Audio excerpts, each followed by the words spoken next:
ಪರಮಾತ್ಮ ಸಕಲ ಬಂಧು ಬಾಂಧವರನ್ನು ಯುದ್ಧವೆಂಬ ಎಂಬಾರಿಯ ಬಾಯಿಗೆ ತುತ್ತಾಗಿಸಿ ಕಲುಸುತಿಯಾದ ಭರತ ಭೂಮಾತೆಯ ಶಿರದಲ್ಲಿ ಎಪ್ಪುಗಟ್ಟಿದ ರಕ್ತದ ಕಣಗಳನ್ನು ಅದಾವ ಜಲದಿಂದ ತೊಯಿಸಲಿ ಪರಮಾತ್ಮ. ಆದ್ದರಿಂದ ನೀನು ನಮ್ಮ ಸಂಧಾನಿಯಾಗಿ ಆ ದುರ್ಯೋಧನನ ಬಳಿಗೆ ಹೋಗಿ ಶಾಂತಿ ಸಂಧಾನಕ್ಕೆ ಪ್ರಯತ್ನಿಸು ಮುಕುಂದ.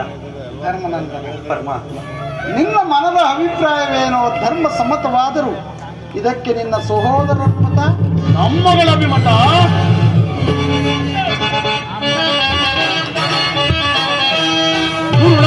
ಅವರನ್ನು ಮರಣಗೊಳಿಸದೆ ಪರೆಯಲ್ಲಿರಲು ಮಾಡುತ್ತೇನೆ.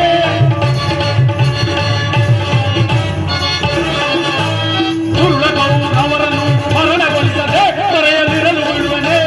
ರಣದವರ ರಕ್ತಪಾನ ಮಾಡದಿರುವನೆ. ರಣದವರ ರಕ್ತಪಾನ ಮಾಡದಿರುವನೆ.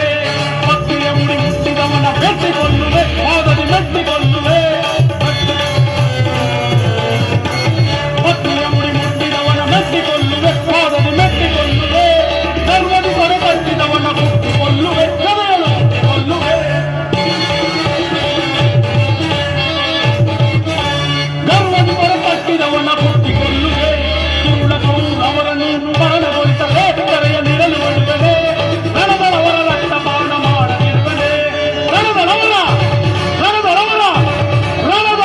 ರಕ್ತಪಾನ ಮಾಡದಿರುವನೆ. ನಮ್ಮಗಳ ಅಭಿಮತಕ್ಕೆ ಅಗ್ರಜನ ಕೊಟ್ಟು ಧರ್ಮದ ಕಟ್ಟು ನಮ್ಮನ್ನು ಬೃಹದಾಕಾರವಾದ ಕೋಟೆಯಂತೆ ಭದ್ರವಾಗಿ ಬಳಸಿ ನಿಂತಿದೆ. ಅದನ್ನು ಭೇದಿಸಿ ಮುನ್ನುಗ್ಗೋಣವೆಂದರೆ ರಾತ್ರುವೆಂಬ ಪಾಶ ನಮ್ಮನ್ನು ಬಂಧಿಸಿದೆ. ಸುಡಬೇಕು ನಮ್ಮಿ 7 ಜನ್ಮವನ್ನು. ಭೀಮಸೇನ, ನೀನು ಸಂಧಿಗೆ ಸಮ್ಮತಿಸಿದಂತೆ ಸರಿ.